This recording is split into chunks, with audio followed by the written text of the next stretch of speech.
So, hello, good morning to everybody on this rainy morning. We are proceeding with the plenary session of yesterday, not exactly with the same procedure of yesterday, but a little different way, because unfortunately our time has been even more restricted. Somehow 15 minutes have been stolen from our time because a delegation of the Ministry of Lower Saxony is visiting the new building, and it's really a big delegation of 100 people coming 10:45 over here, so we have to leave the room. And they are coming from this side, and we are leaving from this side, and so that we have a flying change somehow. Please take all your stuff, your jackets, your glasses, and whatsoever with you, and I think that will work easily. What is also different in comparison to yesterday is that we will have two inputs in the morning, and then we will again have the chance to ask two questions and discuss with the presenters. And then instead of the final wrapping up discussion, we have two comments from two people which I will introduce later, and who will try to wrap up, bring together, look for the red line through these heterogeneous presentations we had already. So there is someone doing this great and difficult job for us in the end, wrapping up the discussion. So we are starting again with a presentation which will be presented online on the screen over there, and we move now. Yesterday we ended in Uruguay, now we move to New Zealand. There is Rawiri Smith sitting at the table over there giving us a presentation and insight into a Maori tradition of collaboration. Rawiri Smith is involved in different committees where Maori people are working together with officials from administrations, and he has a lot of experience with these kind of collaborative practices, and he will give us some insights and ideas of how, I don't know whether I pronounce it in the right way, Powhiri is working. So the floor is yours. Co-conference to the International Transdisciplinary Conference 2017. Transdisciplinary Research and Teaching Intercultural Endeavours. Ko tahi tonu te hiringa I kake ai tāne ki tiki orangi ko te hiringa I te mahara. There was only one power that allowed tāne to reach the highest heaven. It was the power of the mind. E ngā mana, e ngā reo, e ngā raurangatira, e ngā hau e whā, kei te mihi kia koutou katoa. To you all, the honoured people, to the speakers, to the leaders, to those from the four winds, greetings to you all. I am honoured to be speaking to a part of an audience who are of German lineage. My grandmother was the grandchild of English and German migrants to New Zealand. It occurs to me that collaboration between countries has been happening for many centuries. Indeed, I am the product of such a transdisciplinary transaction and intercultural teaching. Today, I will be speaking about a Māori collaborative practice that brings forward shared knowledge. I hope my Māori grandmother and my German grandmother would be proud of their intercultural teaching. E ngā kui, ho mai o kaha mo o mokopuna. The translation is, my honoured grandmothers, give your strength to your grandchild. When my grandmothers were alive, they would come together and compare notes about how my life, the life of their grandson, was progressing. After their review, they did not often give me a pass mark. I hope today that will change.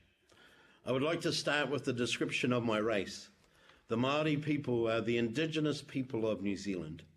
I am a Māori man from the Ngāti Kahungunu tribe who live on the east coast of New Zealand's North Island. Māori migrated from central Polynesia to this isolated part of the Pacific, and since then we have developed our culture in what Māori call Aotearoa, the land of the long white cloud, and now it is known as New Zealand. Some of the values Māori brought with them were the love of learning and building the mana or prestige of others.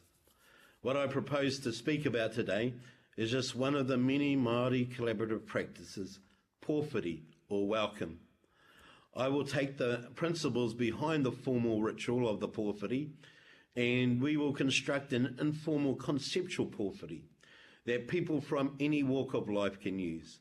I think this format will be important for transdisciplinary researchers and intercultural teachers too, especially when they are involved in co-learning and co-design. The Māori word for leader is rangatira, and within the parts of the word is how to lead. Tira is a group that moves to meet the needs of its people, and ranga is to weave. One of our leaders, Tamati Kruger, in a lecture entitled Growing Leaders, said that in the Māori world, leaders are often catching up with their people, who have gone ahead in their thinking or their innovation. When the rangatira or leaders catch up, they work to support these frontrunners by bringing other people to weave together ideas, and by doing so, they consolidate their thinking. So in the Māori worldview, transdisciplinary work is the work of leaders. A place for leaders in the Māori space is the Powhiri. Powhiri, at a surface understanding, is a formal welcome. A deeper understanding can be gained by breaking this compound word into its parts. Pō, meaning night or an unknown, and whiri, to plait. So Powhiri can mean the weaving of unknowns. Gabrielle Bammer, in her I2S, or Integration and Implementation Science framework, speaks to unknowns, and I am grateful for her invitation to me to speak into this field. Often transdisciplinary research, Māori, what Professor Bammer describes as known unknowns. Mainstream researchers know Māori have knowledge that is unknown to them. Interestingly, Māori knowledge is called mātauranga. The deeper meaning can again be understood by investigating the parts. Mātou is the exclusionary pronoun, us, and ranga is weaving. Mātauranga, then, is the knowledge that weaves separate groups into one group. Transdisciplinary knowledge can be translated in Māori as mātauranga. The Powhiri is a process of engagement, and mātauranga is a tool that weaves. A value that is important to both of these is mana, or prestige. Powhiri, the formal performance of a Powhiri, can be quite elaborate, and this is to honour the guest. The acceptance of the formal welcome acknowledges the mana of the host by the guest. At a recent Powhiri I attended, some Carterton school students honoured me as an author of children's stories. I hope to honour my hosts by understanding their responses to my stories. The students are mostly mainstream New Zealanders, so this was an intercultural teaching moment. The co-learning process, however, allowed all of us to learn together about the process of communication with respect to reading and writing. The informal Powhiri model that weaves disciplines should then recognise the mana or prestige of the participants and not divide them into divisions like hard science and soft science. The conceptual Powhiri model, step 1, recognises in the initial engagement the value of each participant's knowledge base. Karanga. The first voice in a Powhiri is a woman's invitation, or karanga, that weaves the energy of the two groups as the guests enter into the meeting space. The guests have a kaikaranga who replies, acknowledging the welcome. An informal porphyry would acknowledge the standing of the participants and the people the guests and hosts descend from. In a porphyry from the start of this year for performers in a national competition, my sister was a woman who called to these performers of Māori song and dance. These performances are constructed to educate, and in her karanga, my sister recognised their mana as the best exponents of their craft. She also acknowledged the ancestors of the guests because the skills of the ancestors had been handed down to the performers. The socialising of transdisciplinary researchers is the conceptual porphyry step 2, recognition of the researchers for their own work and the work of the people whose ideas they come from. This is my mum. She's weaving a pautama, or a stairway to heaven. Karakia and hymne. The prayer and hymn is a way of weaving the gods with the discussion between the constraints faced by the visitors and the guests. The conceptual porphyry, step 3, is the belief systems of participants in research are respected. Whai kōrero. This is where much of the substance of the knowledge exchange occurs. Whai means to search, and kōrero is a part of speaking. So whai kōrero is a spoken search to bring hosts and guests together. When knowledge bases are used, the process to bring unknown parts together is through the structure of the speech. In a porphyry for a group of Victoria University's landscape architecture students, our speaker spoke about a Māori view of land and how we dreamed of a landscape that involved our people. Our speaker issued a challenge for the students to think about our land because they had something to give. The speaker from the university spoke of how the students had learnt about ideas from everywhere else in the world and wanted now to weave the ideas of our marae, the local meeting place for Māori, and the place that I'm from. What resulted was a design for our marae in the exchange was a step 4 of our conceptual porphyry. Each speaker started with their position, but then leant into the other group's position. Each speaker listened intently to the other, searching for a place to weave in a mutually respectful way. This maintained the mana or the prestige of each side because both positions were used. The transdisciplinary approach to landscapes occurred between different schools of thought, and the co-learning came from intercultural teachers. Waiata tautoko, koha, hongi and kai. The next stages of the porphyry are about shared experiences. After the speech or whai kōrero, the group gives a waiata tautoko, or a supportive song. The song's lyrics echo a theme from the speech, and the song is a united voice sharing a commitment to the issues that were discussed. The koha is a donation to the cost of hosting a meeting before any service is given by the host. This action shows that the guest is willing to share the cost of the event. The hongi is sharing a brief between host and visitor, signalling that the weavings of unknowns are completed. Now, sharing of food, or kai, occurs when everything is finished and is shared in a relaxed way. The kai is significant because it shows that after the business is finished, the unknowns have been woven and now they are known to each other. Step 5 of the conceptual porphyry is a sharing of experiences that grows confidence. The concepts of the porphyry can be used as a basis to engage in transdisciplinary research from an intercultural framework. Recapping the process then is step 1, recognises in the initial engagement the value of each participant's knowledge base. Step 2, recognition of the researchers for their own work and the work of the people those whose ideas they come from.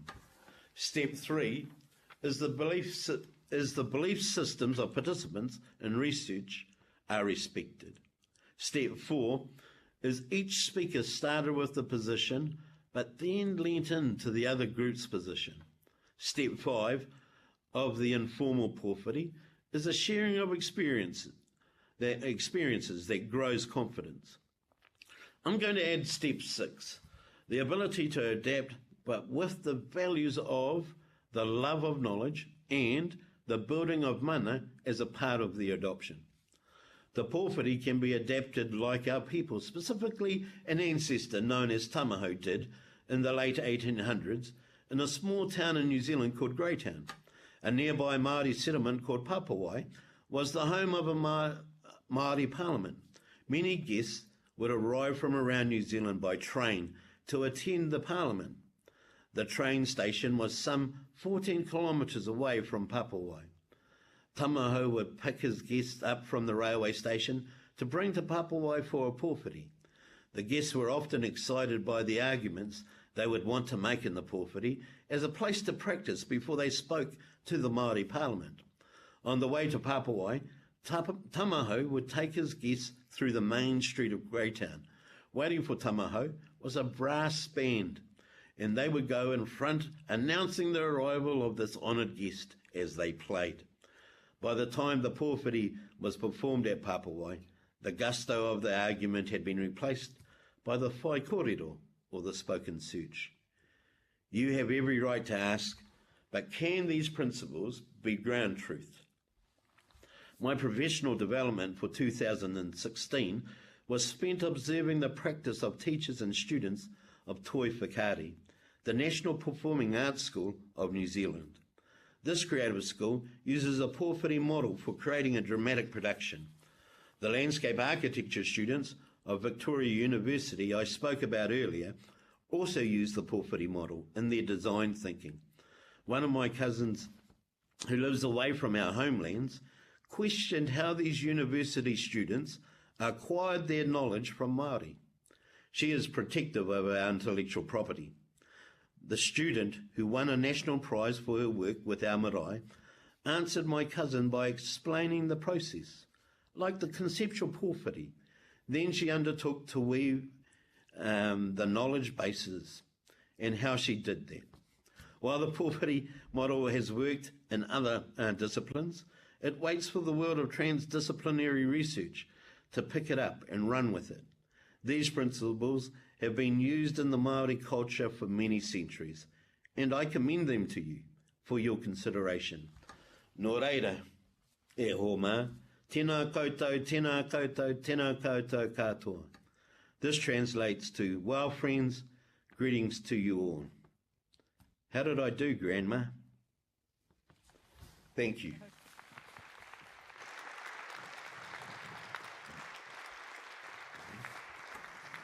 Thank you, Rawiri, for this concise overview over Rawiri and framing it in terms of transdisciplinary research. So we have time for 2 short questions. Okay. So 1 and 2. And we take them together. Thank you so much.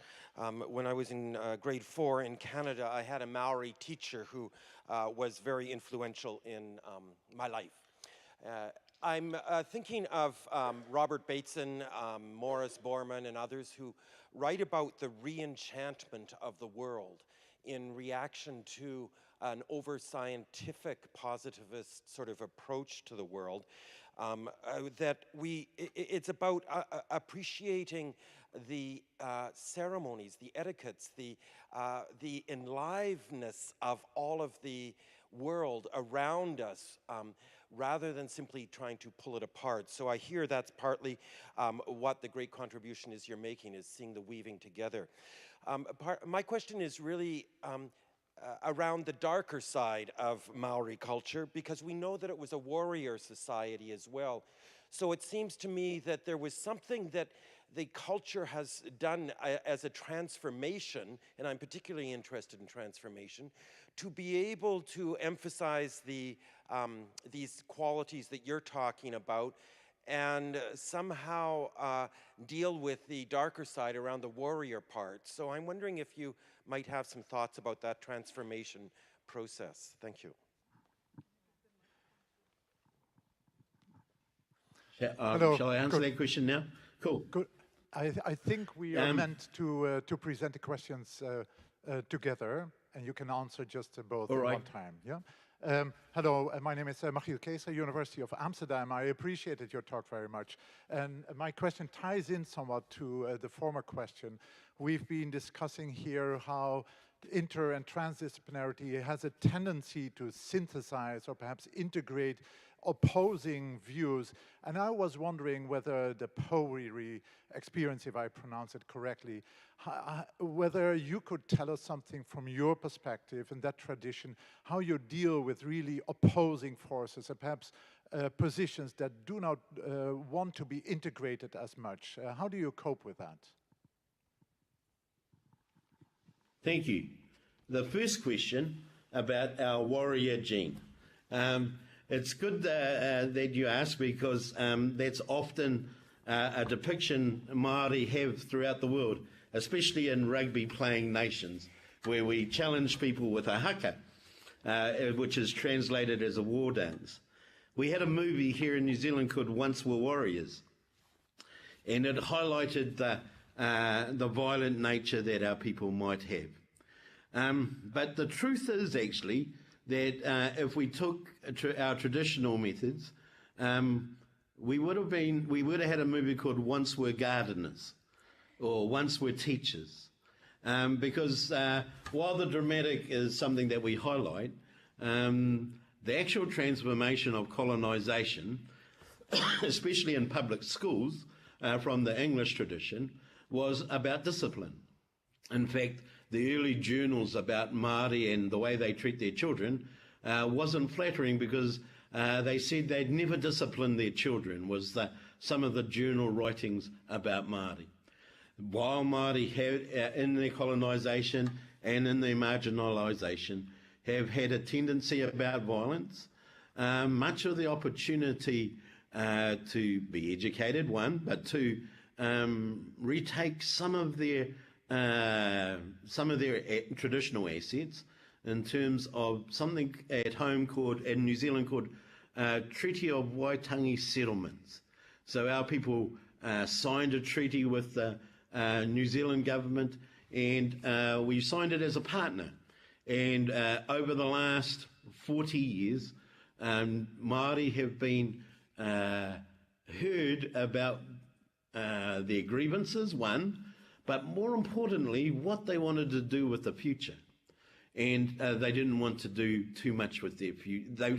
They wanted to do a whole lot more than they previously had been doing. So they wanted to do a lot more with their futures. And they wanted to be a part of the New Zealand communities and a part of the country, and enhancing all of our lives as part of their redress for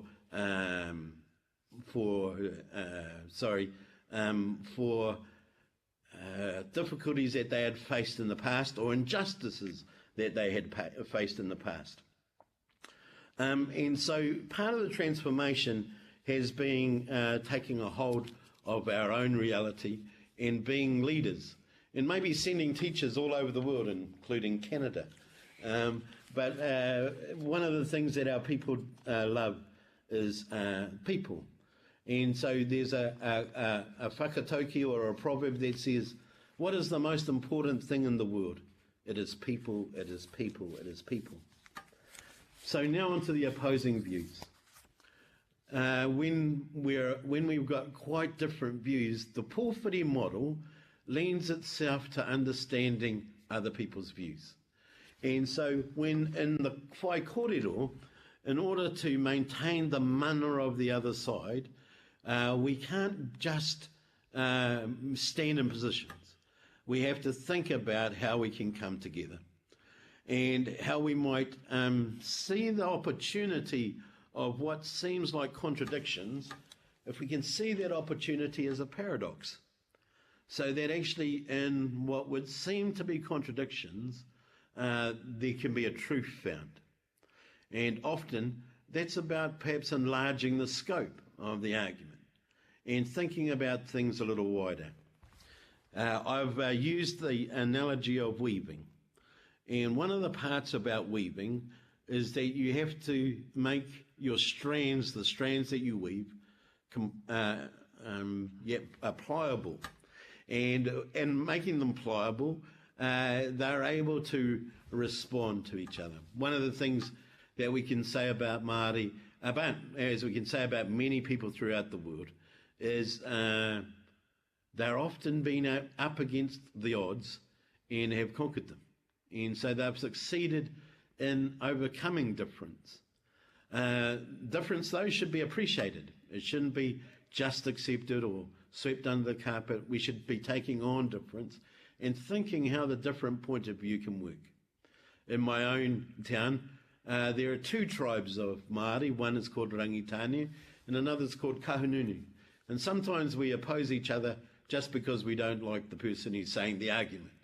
And so what we've done in the recent past is talk to third parties.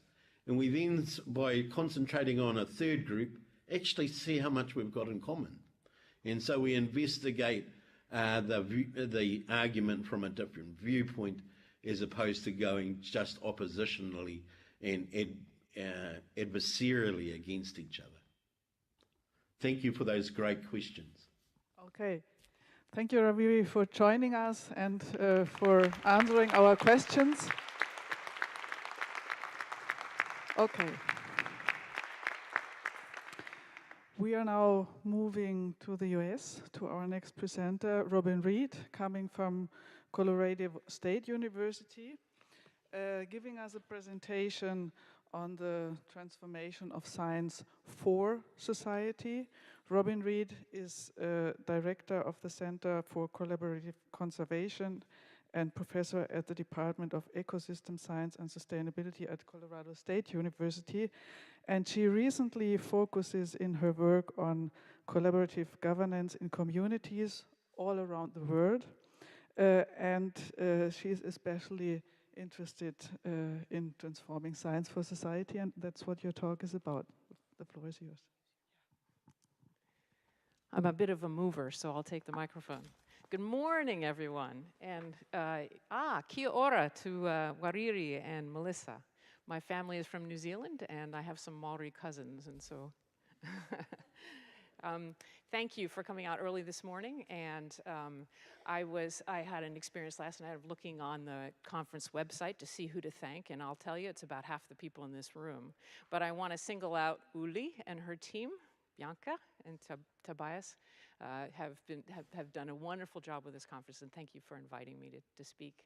And the second thank you I'd like to give is on the first page, and that is to the folks that have influenced my thinking.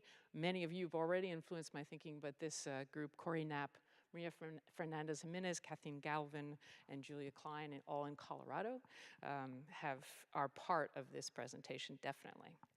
Okay, so I'm going to talk about three things today. First, I'm going to talk a little bit on my safe zone, which is our foundations of the work that we've done over the last, about 20 years in transdisciplinary work. And then I'm going to talk about a couple cases and just emphasize the connection between data and local knowledge to satisfy Uli's request to me. And then I'm going to have a last bit where I'm getting rather dangerous in the sense of needing feedback from all of you on some new ideas on how to think about transformative science with society. Okay, so here are conceptual foundations. So this actually is kind of a map of how our work has evolved over time. So on the bottom axis is time, and there's actually time on the upper axis as well, so it's a little bit confusing. But the process is time over time, and then the vertical axis is when this happened. And so the first sort of model we used in science was this sort of no connection between scientists and anyone else. And that was represented by when I did my PhD in Africa in the 1980s. It was definitely that way. I worked with people, I talked to people, and yet really didn't return the information to them, didn't pay much attention to what their problems were, even though I wanted to, I just didn't know how. And then we thought, well, let's get the information back to people. And so this is sometimes called the loading dock model, which, we have the answer as scientists, and we're gonna, bring it back to local communities or policymakers. So that was sort of 80s, getting into the 90s. And then we thought, wait a minute, let's start and actually do, and this was a big shift, to let's actually start with what people want to know at the beginning of the research and then return the information to them. And so that was sort of late 90s, early 2000s. And then we just sort of took that model and broke it apart completely and started weaving science and local knowledge together all through the process. And then the evolution that I think we're going to now, and this is where I need a lot of feedback on, is this idea of transformative science with society. And thank you for the with preposition that others have taught me here. And this is, and I'm going to read this, the purposeful linkage of transdisciplinary science with the art and science of socio-ecological system transformation. That's a mouthful, but I'm going to explain that. Okay, and so this, I really like this, this figure that is talking about integrating knowledges, and I know you can't see that, so I'm gonna read some of it to you. But the idea here, and this is from the IPBS, is that on the left-hand side you can see the ribbons that represent local knowledge and indigenous knowledge, practitioner knowledge and traditional knowledge. And then on the right-hand side, these sort of orange and yellow ribbons represent natural and social science knowledge, technical knowledge, and then transdisciplinary knowledge. And what I like about this is that those all lead up to that sort of circular thing that you can't see very well at the top. That is creating an enriched picture where you either integrate or run side by side all the different types of knowledge. And you can choose to integrate those knowledges, although many choose not to. Certainly those knowledges cross-fertilize each other. And then obviously when you produce new knowledge at that setting, at that table, that would be co-production. Okay, so this is an example of the steps that we sort of, when we think of our process of transdisciplinary science that we've taken, and sorry, I've gone and made that, let me see if I can go backwards. Oh, no, don't do that. Okay, let's do this. There we go, got it. And so on the upper left-hand side, you can see a community of practitioners, and on the right-hand side, a community of researchers. And so sort of this step 0 is when they're getting to know each other. In other words, they're learning about each other, practitioners kind of checking out the researchers, and the researchers understanding the history of a place and the context, a very, very important context and people. And then form a collaborative team in the first step. And then create this rich picture of an issue and blend different ways of knowing in creating that picture and identify a problem. Then co-designing the research, and particularly co-designing the action that might come from that research. And then doing step 4 is the co-production step of different steps in learning together. Step 5 is co-communicating the knowledge that they gain together and then acting on the relevant learning, and then sort of recycling back to develop another set of questions. Now, these steps are not nearly as interesting as Rawiri's. I think, so I was amused to think I was going to come up with something so mechanical after his talk, but they are actually related. Okay, so one of the things that we've discovered in doing this work, so the past slide had vertical steps that kind of went down, and this has the steps arrayed horizontally along the bottom axis. And the way that you look at this is 4 examples of different projects we've been involved with. And the orange little bar shows that step was done by researchers and practitioners or communities together. The green bars say, ooh, all the researchers did that by themselves. And then if it's blue, it means that the researchers, the citizens or practitioners did that step by themselves. And what we learned from doing, just drawing this out was how different everything is. Now we all know that, but it was very interesting to see this sort of Mongolian model, which is starting and finishing together, but doing the middle by researchers. Our Kenyan model is very much intertwined. The citizen science, the third line, is with citizens collecting all the data, obviously. And then the last one is pretty much entirely driven by practitioners, with researchers coming in a little. I shouldn't have done that again, darn it. You're going to get me going backwards. Okay. All right. Let me go to 2 cases. Okay, so I'm going to have a case in Kenya and Tanzania, and then a case in Mongolia. So in Kenya and Tanzania, we were looking at how do you balance pastoral or herder development and wildlife conservation. So local communities wanted to know how they could improve their livelihoods, meaning different access to different resources. They also wanted to know about land tenure, actually, and how they could also benefit from wildlife conservation. So that's going to be one case. And then the other case is in Mongolia, where we were looking at community-based institutions, and communities wanted us to assess how those institutions were functioning, and we were doing that together. In other words, how those institutions were performing as far as delivering the things they wanted for their livelihoods, but also were they promoting the health of the grasslands at the same time. Okay, so this is the steps again, and what I have in red here, if you can distinguish the red and the other color. Step 2, step 4, and step 5 is where we were actively bringing together sort of scientific data and local and indigenous knowledge. And so let me go into those steps a little bit more. But first, one little bit of explanation. So in our Kenyan case, we were lucky enough to be able to, take an approach where we were driving the research definitely from the community perspective, and we had at the center of our research project community facilitators who were indigenous to those communities, who were basically driving our research, and so and connecting us to policymakers and community members. Researchers were part of the community as well, but these were the key boundary spanning individuals that were connecting everything together.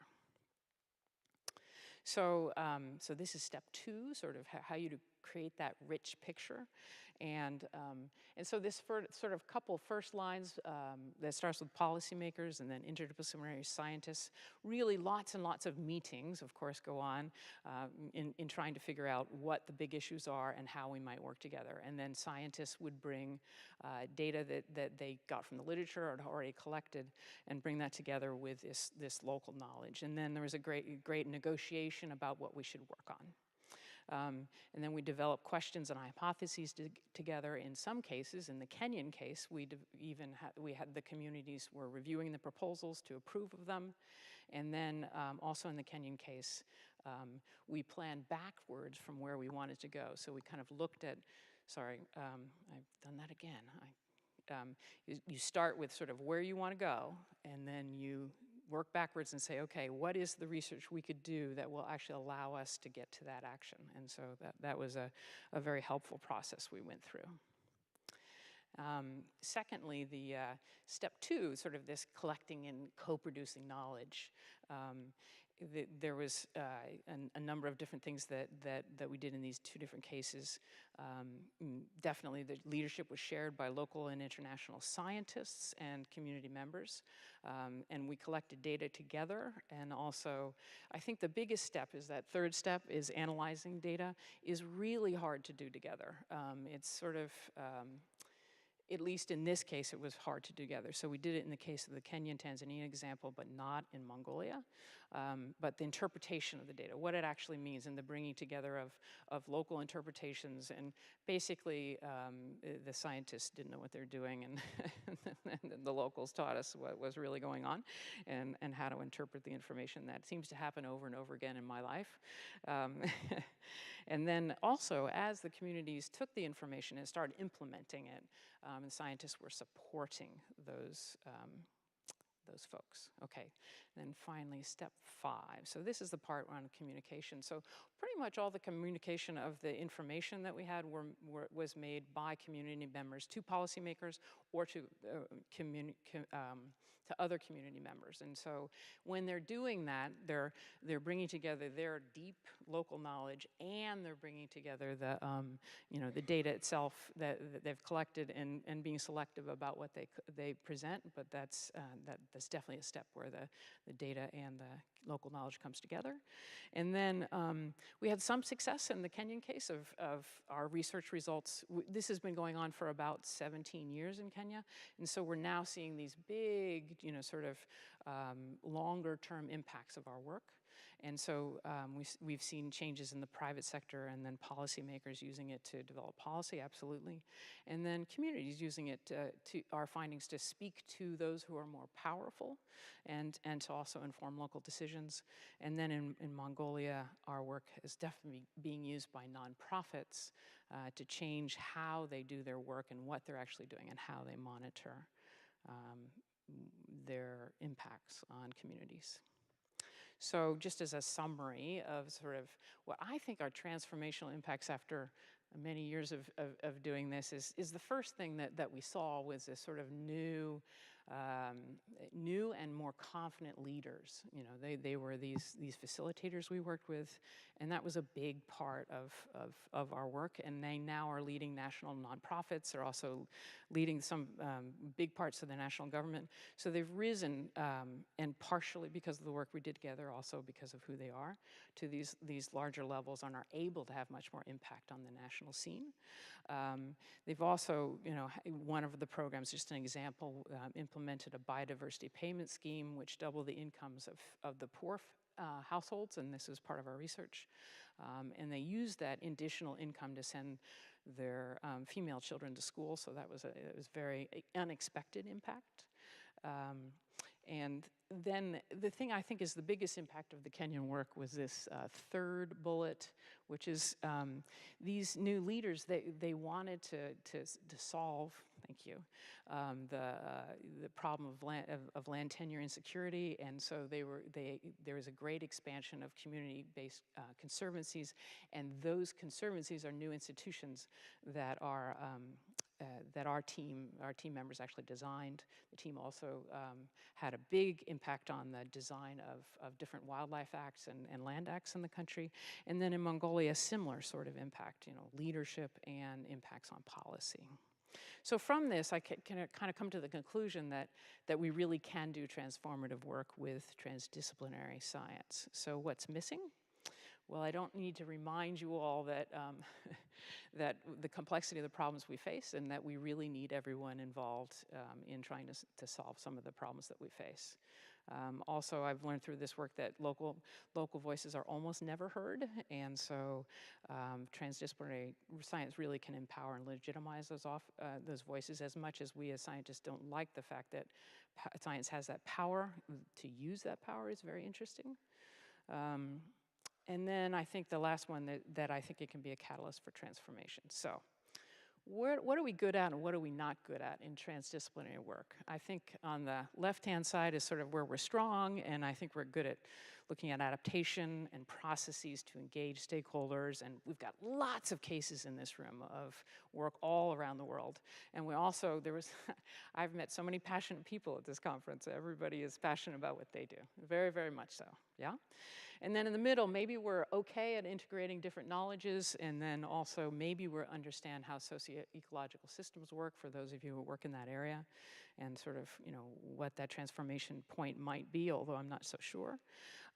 But where I think we're weak is this sort of focus on transformation itself and methods and processes to think about how to catalyze and drive the transformation process. And then even though I've heard some folks are doing a really good job of measuring our impacts, I think we would all say that we need to be better at that. So I'm going to focus in on this transformation thing. Okay, so transformation, just to give you a definition, it creates a fundamentally new system when ecological, economic, or social political conditions make the existing system untenable or undesirable.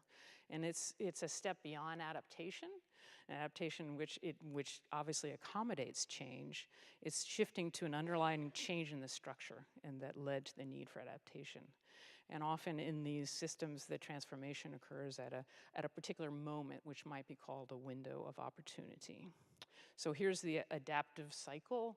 Many of you have seen this many, many times. This is an old version. You sort of look in the bottom left-hand side, and you can see this sort of system that grows up to the right on the green part of the circle, the front loop. And then as the system gets kind of conservative and mature, sometimes there's a trigger that changes the system. So I would bet that right now in the United States, the hurricanes that have just hit us are now creating that window of opportunity and that trigger that's going to change our disaster response system to a certain degree. That could be a political change, and then the system rapidly reorganized. So that's sort of the moments of transformation is that trigger point. So it seems to me, and just looking around in the literature, and many of you are far more expert at this than I am, and so this is where I'm out of my depth, definitely, is that there's a whole bunch of parts of social science in particular, and different ways of thought that are, that help us, thank you, might be able to take this forward. And here are some examples, and I'll just pick out a couple: social entrepreneurship and social innovation in particular, but many of those other areas are really great ways of thought that are actually in different parts of the literature. Okay, so this is my second to last slide. And so I would take all those bubbles on the previous slide and I put them in 3 buckets. So we are on the left, that trans and interdisciplinary science. And then in the middle is this sort of transformations thinking. And on the right is the public participation in scientific research. And I would like to suggest that if we were able to actually bring these together, not all in a unified voice, far from, but rather have more cross-fertilization between these areas, that we really, really could do something profound, I think. So I'm gonna kind of skip what they're good at, because that's a little repetitive of the previous slide, but I wanna just get you down to the red part at the bottom, and this is where they could cross-fertilize. So the power of all of these areas is that they're disruptive. Okay, and in order to have transformation, disruption is obviously part of that. And I think transdisciplinary science has a lot to bring in bridging knowledges and connecting to action. And then sometimes hypotheses are useful and sometimes they're not, but that could be an advantage. I think the transformations literature is really good on, you know, thinking about major system change and then thinking about scaling out, scaling up in institutions, and scaling sort of deep into reflexivity and culture. So I think that's a really big thing. And then this sort of public participation in scientific research. You know, in citizen science, there's lots of large data collection, which has its advantages and disadvantages, but also particularly the community-driven participatory science. Okay, last slide. So I think, you know, for me, in conclusion, I think we all have a sense of urgency about what we do. And, you know, sort of, we've never kind of felt that it's been greater than now. I think there is real potential for linking transdisciplinary science and practice with transformation concepts. And we have the potential to have greater impact of our work. And this sort of, again, the idea of scaling up, out, or out, up, and deep is really helpful. And I just, you want to put a caution on that. There's many cautions, but you know, sort of, we have to understand a ton more about when transformation occurs. And for John, what is our social theory of change? He was getting at that yesterday. And then we also have to pay a lot of attention to power issues, social, environmental, and earth justice. And then finally, of course, we have to figure out what our outcomes are. Okay, that was pretty quick, but thank you very much.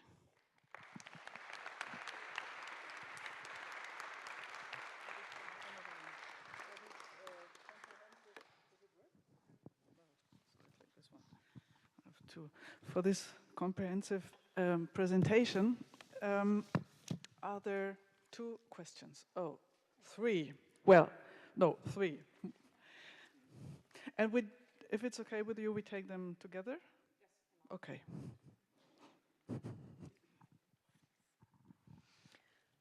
Hi, thanks very much for that really interesting talk. My name is Janet Herring, I'm from ERVAG. You made one comment, it was almost a throwaway. You said 17 years. So I'm sort of assuming that you didn't start this knowing that you're going to have 17 years of funding. And I wonder, how does that happen? Is so much funding is short term? How do you build that together? How do you have a concept that is in there for the long term but bundles together presumably shorter term funding opportunities? Okay, thank you. Where is this? Yeah, please. Thanks, Robin. Great to see all the work that you've been doing come together in such a fantastic way. But I just wondered, you used words like bridging and steps, and I just wondered, in reflecting now, is it not necessarily maybe more messy? It seems, I know you did it for the presentation, but I would want to ask you, to what extent has your engagement with the communities now fed back into the way you are framing and doing the science? So instead of, in a way, I don't know if I'm making myself clear, but you kind of hypothesis, method, validation, you know, the kind of normal trajectory of science. Has there been moments when you've had kind of aha experiences where you think, maybe the way we're doing this isn't the way we should be doing it? And that raises a whole lot of ethical and university-wide kind of issues and knowledge creation issues. So I don't know if I'm making myself clear, but were there any aha moments of questioning how you were doing your science? Okay.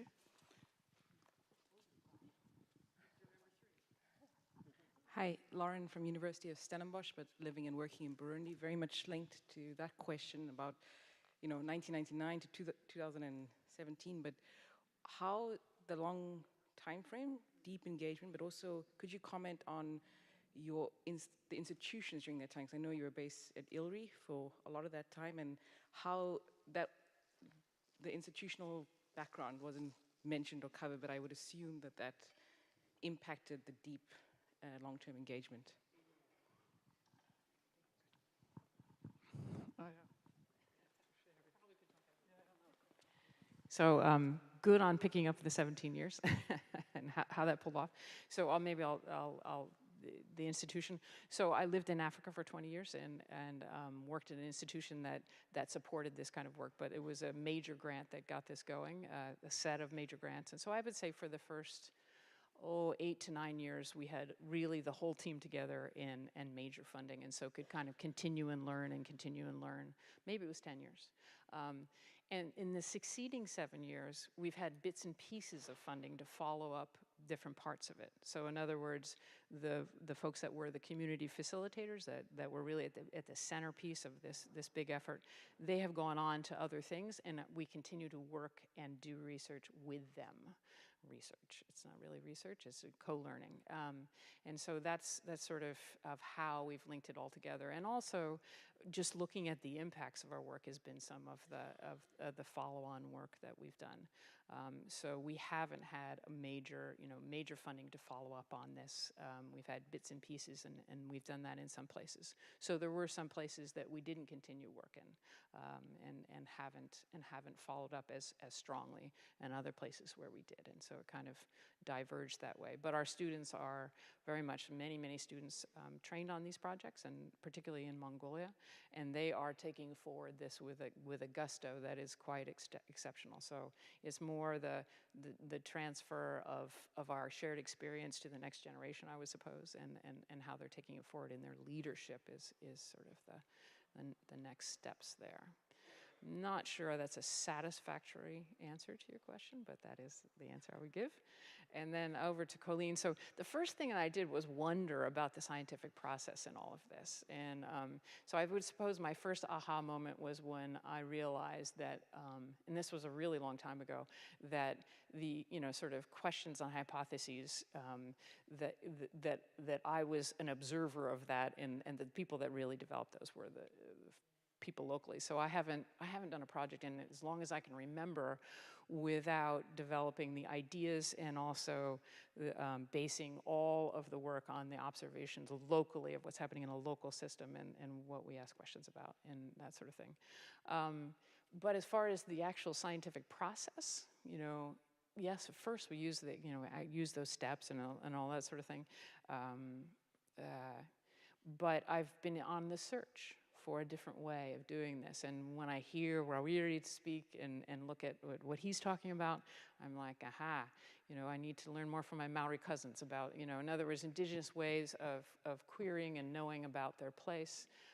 I would love to see that. And I think many of you know much more about that than I do. And so I would really enjoy learning from you about how that can be done, because I just think that, it's kind of a stilted method we have in science, sort of like, oh, do it this way, this way, this way, this way. And then I'm really bothered by the fact that, oftentimes we'll go out and the kinds of things that we measure, let's say from a biological perspective, let's take the sort of the more physical example, we'll definitely be measuring what people say they see as the important things in their environment, and then comparing it to their long-term observations. So it's sort of, you know, to me, it's sort of the classic triangulation of many ways of looking at things. You know, using remote sensing and models might be part of it as well, but that the cornerstone of any place is the people that have lived there for a long time, and then having everything grow out of that always keeps me in good nick, even if we're taking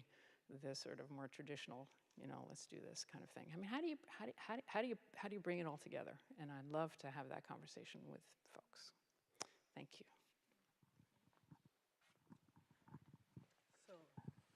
Thank you very much.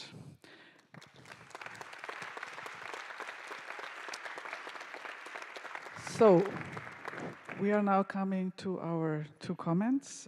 Before that, I have good news, I think.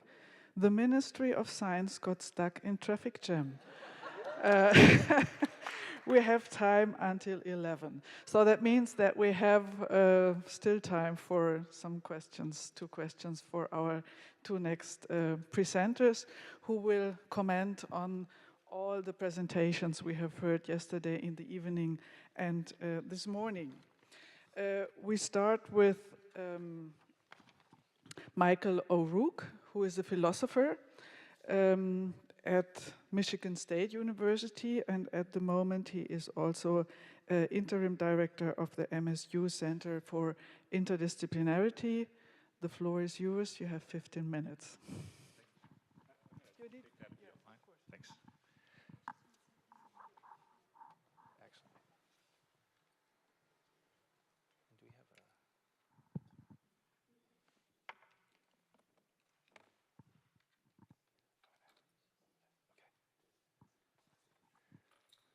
Good morning.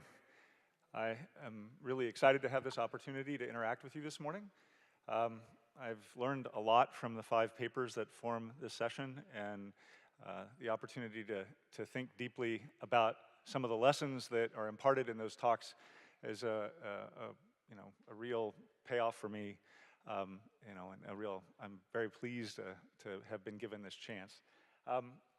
The charge that Anna, Katharina, and I have is to provide some synthesis across the 5 talks. I will do that as a philosopher, so I think it's important for me to perhaps right up front indicate who I am and where I'm coming from. I was trained in the philosophy of language in the analytic tradition. I have worked professionally most of my life in the United States, and my perspective is decidedly Western. So, please keep that in mind. I would be pleased to have corrections or advice or suggestions that might deepen or expand the perspective that I'm going to share with you today.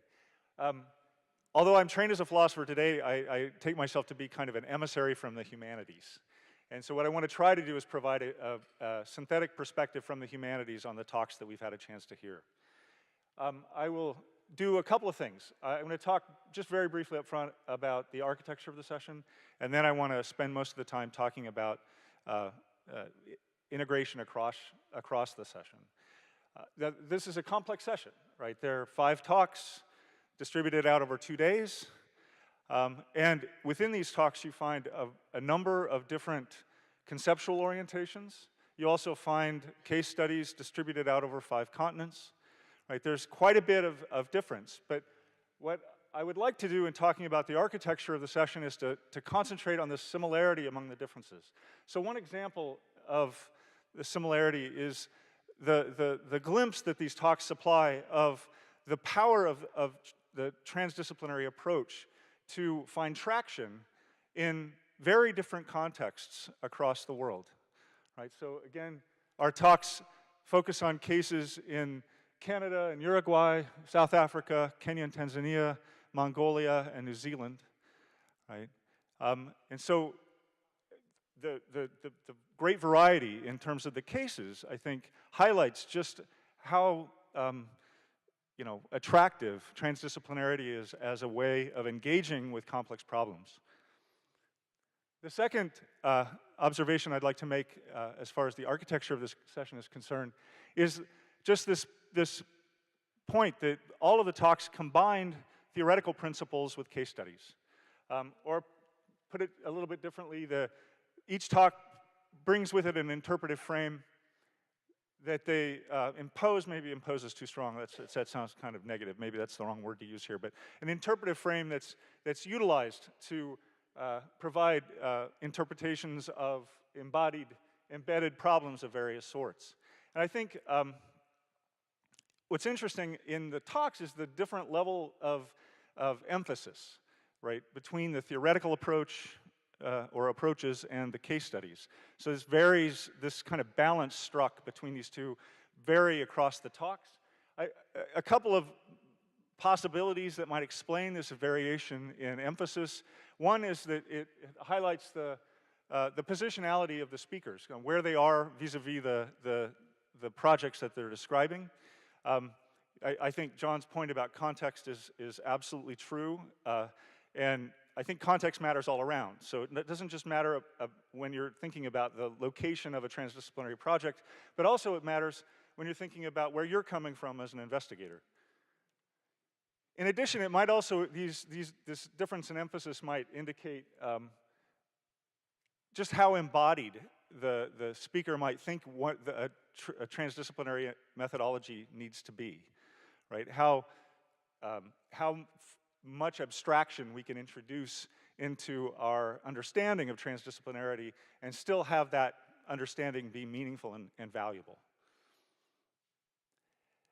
I'll move now to the second, my second goal, and that is to provide a bit of commentary about integration across the sessions. And here I'm going to take a cue from the arts, and in particular from David. Where's David? Is David here today? Okay. David yesterday provided us with a really rich example of how art can be helpful in thinking about transdisciplinary problems. And I'm going to borrow both his sort of the general message and maybe a little bit from his general approach. He argued, if you recall, that we should understand art as supplying an old means to new truth and value. And in particular, the lesson that he imparted was rooted in an appreciation for the fact that taking transdisciplinary problems and treating them simply as socio-technical scientific problems that just, open themselves up to solution from empirical scientists, that may not always work. In fact, that might quite create a variety of different types of frustration in the actors involved in these projects. And it's in those moments of frustration that people turn to the arts. They turn to the arts for help. And what I took David to be arguing for was a kind of recentering, right? Maybe it might help to rethink some of these complex problems as aesthetic problems, as problems that are rooted fundamentally in differences in value. As a humanist, this is like music to my ears, right? And I think that what David said about the arts can also be said about the humanities. And so what I want to suggest is that complex problems can and should be recentered as humanities problems. And here, again, I'll borrow a little bit from his approach. If you recall, he had 4 questions. I don't have 4 questions. I have less time, so I'm just going to kind of use 2 of those questions. In queuing the humanities, I'm going to start with the first question, what are the humanities? So David yesterday supplied a rich and interesting discussion of theories of art. What I'm going to supply is much less rich and much more boring, but it's sort of an unsystematic survey of definitions of the humanities. So here are 3 you can think of humanities as disciplines that investigate the expressions of the human mind, disciplines that tell us where we've been and where we're going, and from a slightly different perspective and with a different emphasis, stories, ideas, and words that help us make sense of our lives and our world. Again, it's completely unsystematic, but these are just 3 different ways of thinking about the humanities. I'm kind of inclined toward something like this, right? Disciplines that help us understand what it is to be an embodied human being among other embodied human beings, carrying concerns, pursuits, hopes, fears, and dreams, among other things, right? So this is just a way of thinking about what humanities disciplines are focused on and what their central set of concerns are. The second question, why the humanities? right? The humanities these days are, the star of the humanities is not exactly on the rise, right? Humanities programs in general are under attack in many countries and many institutional contexts. I think this, I mean, surprise, surprise, I think this is really short-sighted, and I think that what you do if you dismiss the humanities or marginalize them is you lose very, very important perspectives on the problems that we're all here today to think about. So just as art can help us reframe complex problems, I believe the humanities also have that power. They can give us a deep appreciation for similarity and difference, as well as difference and similarity, right? What the power of the anecdote is an important vehicle for understanding and appreciation within the humanities. And I think the anecdote can help us identify similarity and difference, and then difference and similarity. And we see this across the talks, right? So the humanities should be able to help us find meaning and context. And I think John's talk yesterday did a very nice job of marshaling resources, theoretical resources from the humanities to help do just that. Ra today helped us think about recognition. And the humanities, I think, from my perspective, his talk today was deeply steeped in a humanistic perspective. And humanities can help us recognize power and also appreciate the power of recognition. Gustavo emphasized dialogue yesterday, and the humanities have the ability to structure reflection and dialogical communication. And Robin today, if you'll recall her methodology, begins with the need to understand history, context, and people. It's just like, that's the humanities, that's what we do.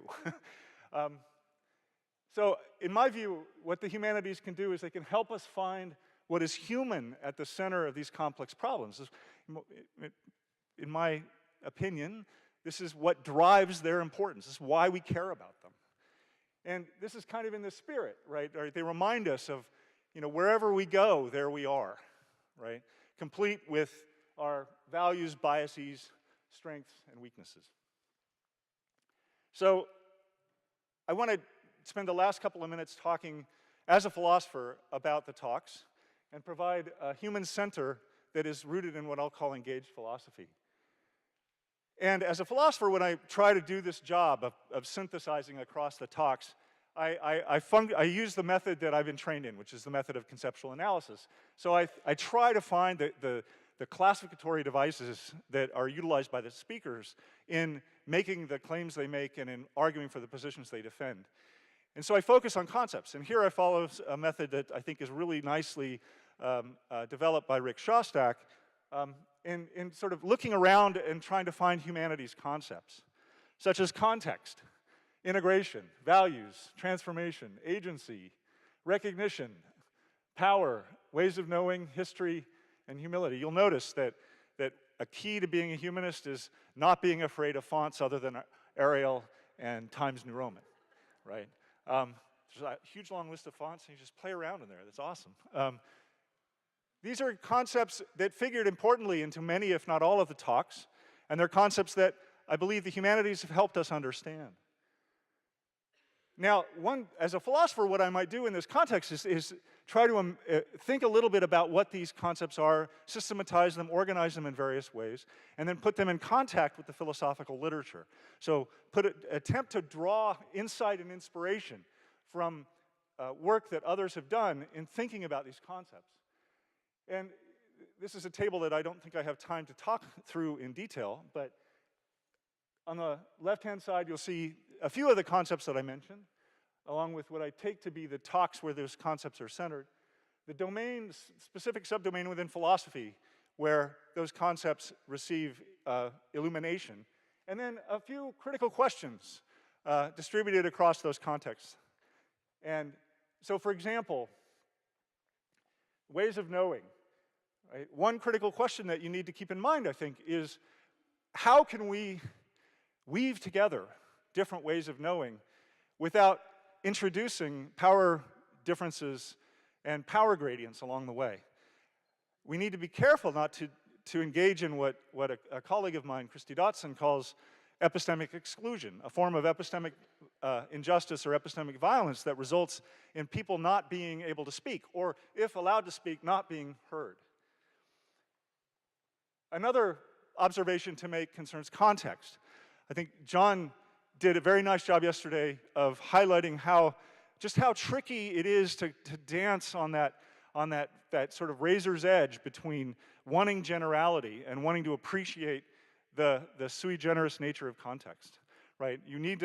It'd be nice to be able to move context to context and take lessons with you, allow history to be a teacher, right?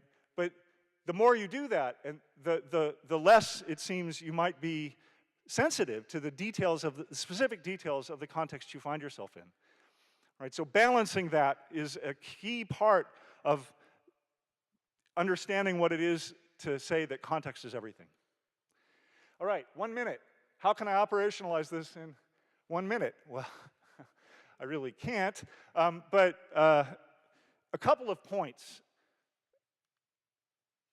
If there's something in what I've said that resonates with you, right? If the idea of the humanities as a resource for transdisciplinarians working in complex contexts, if that strikes you as appealing, you might think that, look, why not just involve humanists in our work, right? Why not embed a humanist, a historian, a philosopher, a literary critic in the project, right? At the beginning, it might seem kind of odd. Believe me, I've been there. Philosopher, I'm often the only philosopher in the room. But I suggest it can have significant value. And there are also a number of humanistic interventions I happen to be kind of closely associated with the toolbox approach, that are rooted in humanistic perspectives. I think the Powhiri that we heard about from Ra is another example, a wonderful example, of just this kind of thing that the humanities can bring to transdisciplinary contexts. Thank you. Oops. Thank you, Michael, from this philosophy-inspired talk. We are now coming to Katharina Hornidge, who has another epistemic background. She is a professor of development and knowledge sociology at the University of Bremen, head of the Department of the Social Sciences, and she is also involved in a working group at the Leibniz Center for Tropical Marine Research. Thank you. Oh, I take this one. I think I'll take this one. It still works, yeah. Yeah, ladies and gentlemen, dear colleagues, dear guests, dear friends, dear Uli and team, dear speakers of this panel, thank you for having me. I'm be humbled and in awe about all the interesting presentations that we could listen to yesterday and today. And I'm of course wondering, what can a German sociologist who is a development and knowledge sociologist add to this? No? A sociologist who has worked for 10 years in agriculture in Central Asia and in parts of Southeast Asia, and then moved to the marine field, so basically jumped into the water literally. But who doesn't know much of Mozart, to be honest. But I do know the beauty of thinking through the details of my garden and the nuances of soil quality and the nuances of lighting, and what that means for putting together the different plants. So there is some artistic element maybe also somewhere deep inside me. And who has also 3 kids, and they force us to sometimes reflect on our positions also differently and unfold another form of agency. So what can I add? Let's see. Let's try.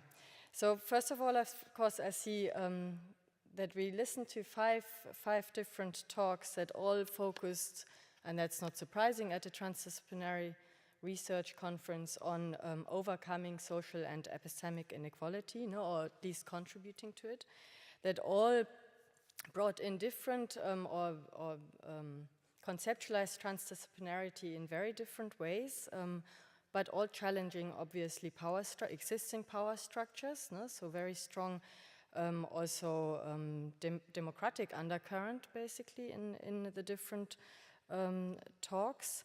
and that focus on, basically a decolonization or decolonizing of the academy. If we see here decolonizing not as a reference to coloniality, but maybe also, no, but mainly focusing here on the different vertical hierarchies that continue structuring knowledge production. What I also see as a knowledge sociologist, and that sort of resonates, of course, with me, is that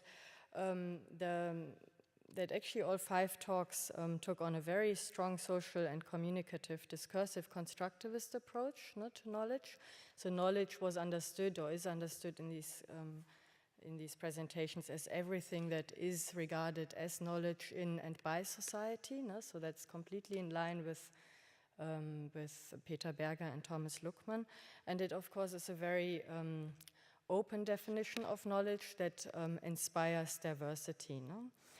Now, I'll walk us through a little bit through the different talks, and then bring in some of my own thinking. Less structured than Michael, I must admit. So John gave us an insight into an attempt to produce practical transformation knowledge in an informal community. It was the aim to empower also the community by taking the local context very seriously. It was based on the idea that co-production of knowledge is the only way of assuring that whatever is done becomes meaningful for those involved and for those actually living in this settlement. Unfortunately, Jean did not have the time to present his whole presentation, and we had the chance to basically do a sneak preview into the remaining slides. And there was a very strong focus on identity narratives and the assessment of identity narratives, with a strong message that, of course, identity narratives are the core boundary defining spaces in a way that enable us to create meaning, to make our environment or connect sense and see some sense in whatever we observe. And boundary, I mean by basically because it enables us to shape our own reality, but it also very much limits us. So when Rourke mentions his German lineage and race, me as a child of a German historian who grew up sort of as part of the '68 movement, I get a stomach pain immediately, just listening to the two categories. It makes me crumble, basically. And it also is a nice example, I would say, of how different we attach meaning to different categories, terminologies, and whatever we observe in our social and natural environments. Now then we move to David's talk, and David, I mentioned already, I don't know Mozart very well, but he put out a strong argument for art as culturally entangled, and as Mozart as a relative value, basically, depending on context again, depending on our own upbringing. But he also had a very strong positive undercurrent towards art. Art as a platform that enables creativity, that enables us to distance ourselves from our everyday life, and by doing this, changing perspective. And when we change perspective, we suddenly see something different.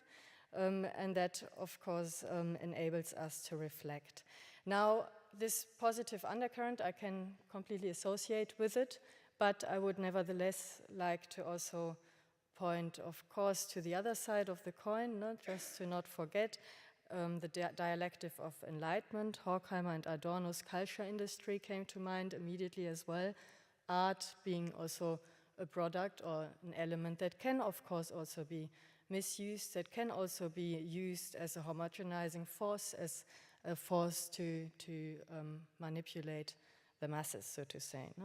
So also there, well, several sides to the coin. We then moved on to Gustavo's talk. He was giving us an insight into a large-scale visioning exercise, bringing together stakeholder groups from science, government, development agencies, from agriculture, fisheries, wool production, if I read it correctly, forestry, many different stakeholder groups, all reflecting on what do we in that context actually regard as sustainable development. Of course, a very important exercise as we are debating sustainable development, planetary boundaries, etc., on UN, etc. levels. But of course, what sustainable development looks like is very context dependent, very cultural dependent. I always struggle when I have to decide whether I fly to a conference or take the train and have to weigh off ecological and social sustainability. Very difficult. If you then bring in economic or cultural sustainability, it becomes even trickier. So also Gustavo mentioned then it was a visioning process because there are conflicts, there are difficulties in communicating with each other, and that not everyone subscribes to the sustainable development idea. And he mentioned in one of the side comments, but probably it can never be achieved. So here the idea of sustainable development as a guiding lamp, as an ideal type in the sense of Max Weber, that guides our thinking, that guides our action, irrespective of whether it can be achieved or not. Even though that, of course, is a dangerous thought if we again think of our planetary boundaries. We then this morning moved on to Raw's presentation, very much putting at the center the aspect of weaving ideas as a form of horizontally structured meaning and sense-making. Here taking, again, Berger-Luckmann, one could say literally, and regarding knowledge as an intersubjectively shared process. So reality, understood as only if it is intersubjectively shared, it becomes reality, so to say. He underlined, and I thought that was very interesting, the importance of, in part of weaving ideas in order to co-producing knowledge, not just the knowledge itself, not just the content or quality of content in itself, but the values, the prestige of the different knowledge bearers and communicators, the energy he mentioned.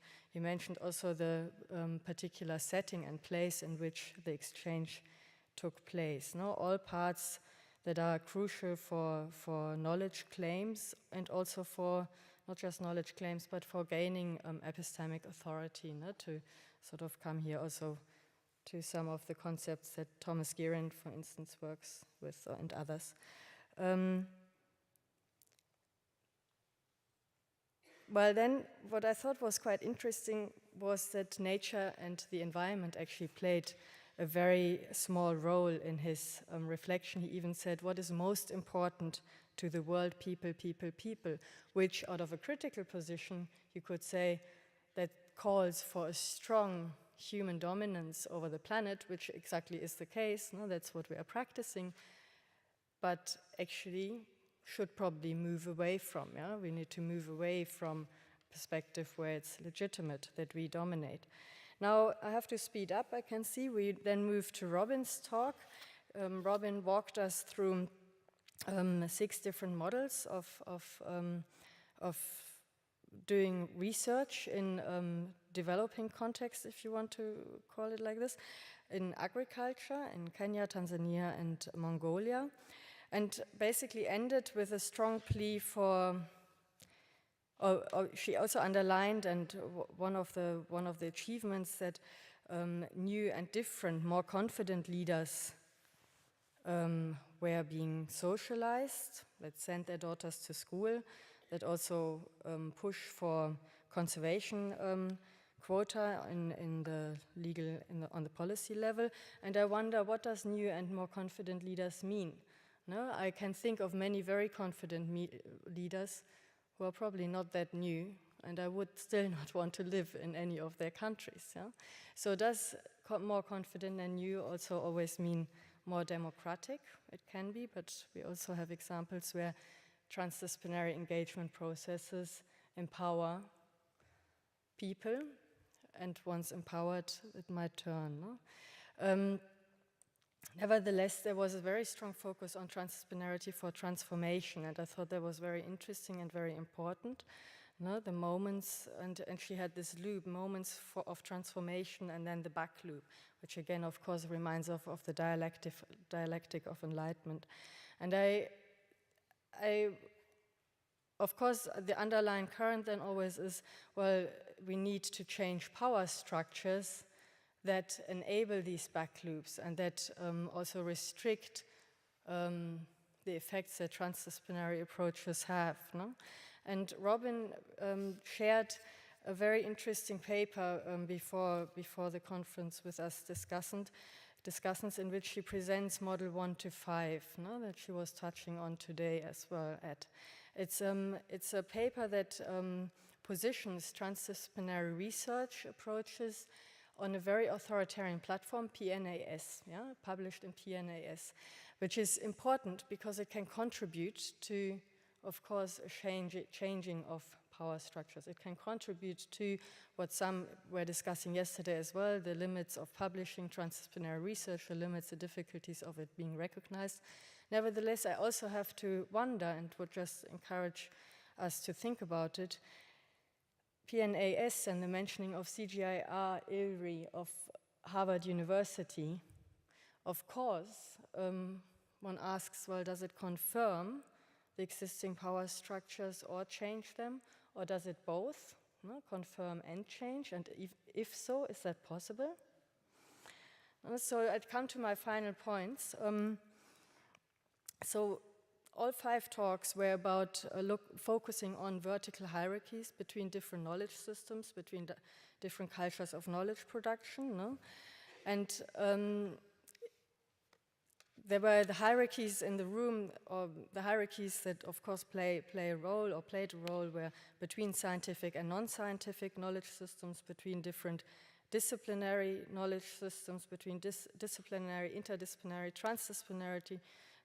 transdisciplinary knowledge systems, between different cultural context-specific knowledge systems, gender-specific knowledge systems, etc. We can think of many of these vertical hierarchies that structure the way we create meaning, but the ways also we can communicate meaning and encourage others, mobilize others to see, to somehow engage with our own interpretations. No? So these are all aspects that have been captured by concepts such as epistemic domination, Walter Mignolo, or Christine Dodson, epistemic oppression and exclusion. And transdisciplinarity, of course, tries to overcome some of these vertical hierarchies. It is, in a way, and I want to see it like this, it is a contribution to a decolonization of the academy in the sense of an emancipation of and empowering of knowledge systems that are usually not heard or less heard. No? But also, as I jumped into the water, I would also like to make a little call here for de-terrestrializing of the academy, because if in all these discussions we have, of course, a very strong agricultural land-based focus. Yeah. If we then think of the Sustainable Development Agenda of the UN, which is an attempt to somehow open up discussion fora. Of course, it can be criticized widely, but it is an attempt. And I think of the ocean-specific goal, I see no transdisciplinarity or hardly any transdisciplinarity actually positioned there. Very little participatory is still in there, but transdisciplinary not at all.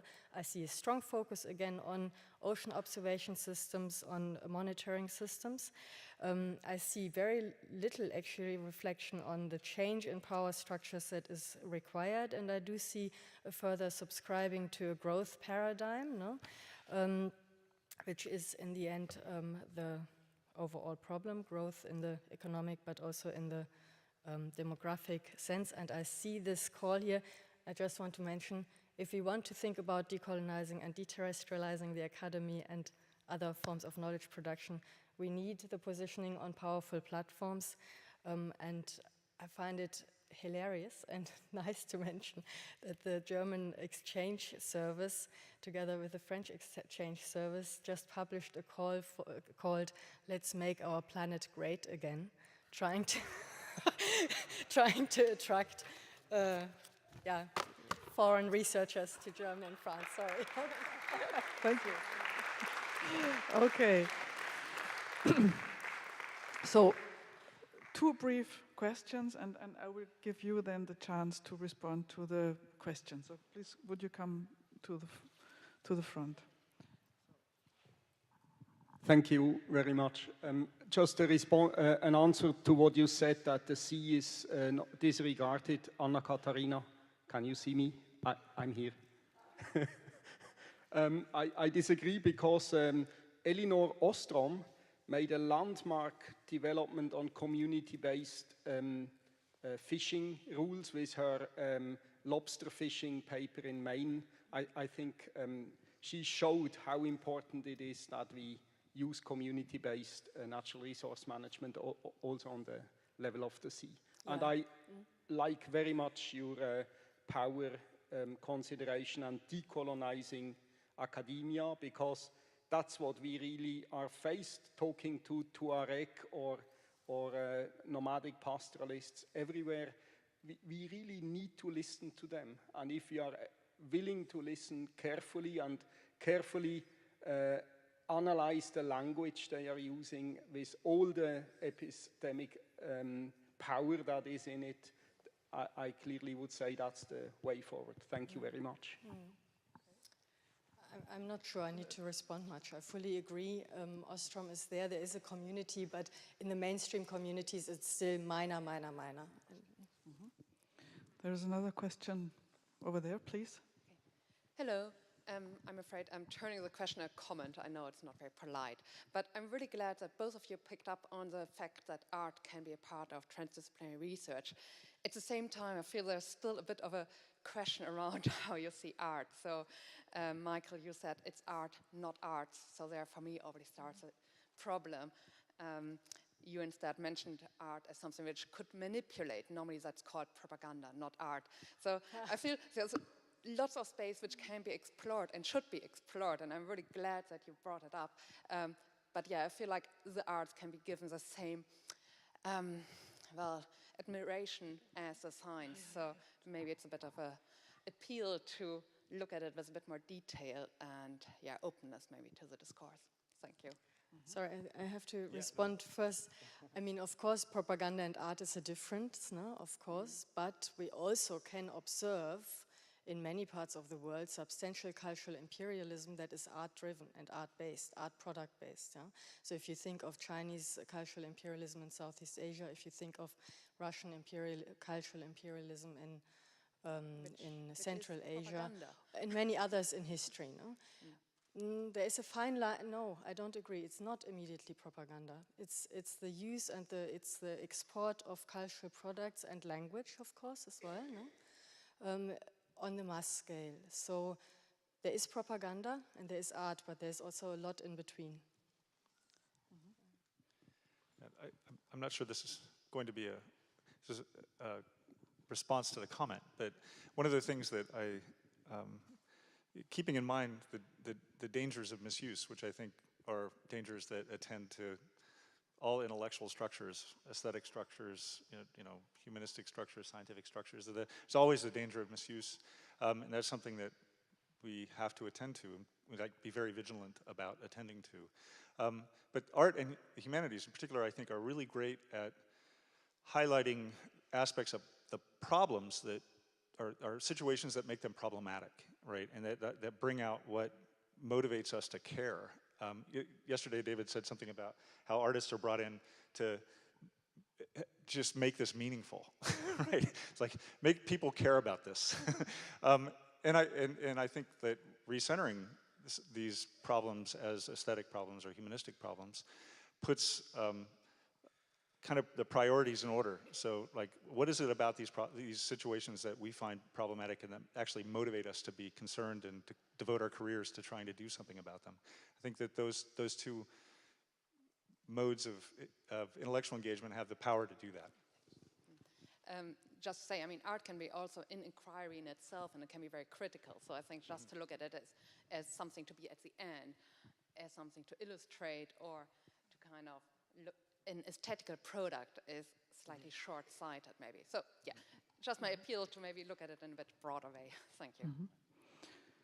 There would be time for one more question or comment. Okay, please. Thanks. So I'm Gabrielle Bammer from the Australian National University. Michael, I want to encourage you to be bolder. So I was reminded about, at the end of your talk, when the social sciences started to be integrated into natural science organisations. People said we need one social scientist, and that was completely unrealistic, right? One person cannot represent the social sciences. And gradually they've found their way, and people are starting to recognise the value of different social scientists, and that different social scientists bring different things. And I want to encourage you to be that same level of boldness and ambition for the humanities. One's not really enough, but you have to be clear about what you can contribute, and you have to work in the parameters of the people who you're trying to get to change their point of view. So there's a lot of adjusting needed on humanities' side before it will become an accepted way of doing things. Anyway. I agree with that.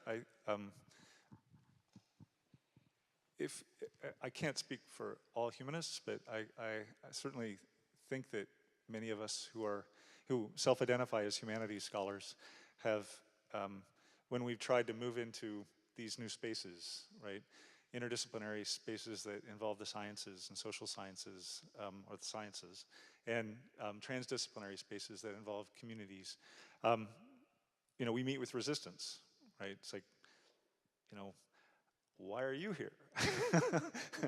Oh, philosopher. Wow. I don't think I've ever met a philosopher. You know, and so the kind of resistance that we encounter is pretty, it's just a part of the experience for us. And I think though there are quite a few people out there, you're an example of one of these people who I think recognizes what the humanities can do to help. And, you know, and so there are examples, quite a few, I think, of humanists who've contributed in significant ways to reframing and advancing interdisciplinary and transdisciplinary projects. And so what I think has to happen in addition to being more ambitious perhaps, what has to happen is that these stories have to be told. They have to be brought together in the way that you've recommended for integration and implementation sciences, right? There has to be some, don't leave them fragmented, but pull them together, and I think once they're brought together, you'll start to recognize just what the power of the humanities might be in these contexts. One more question would be possible, due to the traffic jam. Okay, so maybe I can pose a question. The question would be, we heard mainly success stories, more or less. So my question would be, how is about failure? Is this an issue? Did you miss that?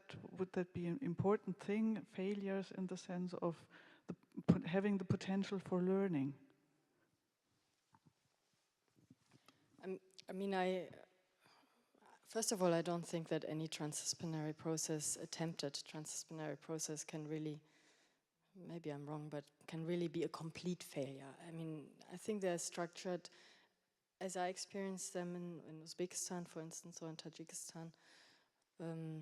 They are very challenging, especially I would say in authoritarian contexts, and they will not go the way as first sort of envisioned maybe or thought. But if you say failure, any severe challenge is an option, is especially this engine for learning. Yeah? And in the end, it is about joint learning. So. Yeah. I think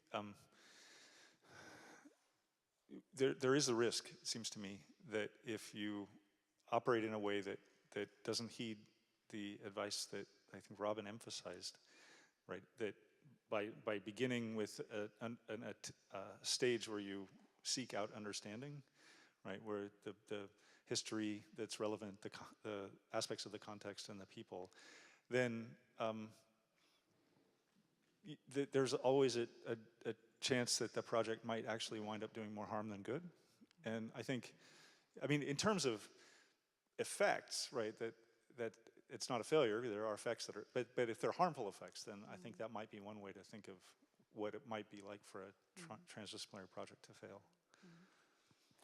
Okay, thank you very much. Thank you to all the speakers, to you too, but to all the presenters.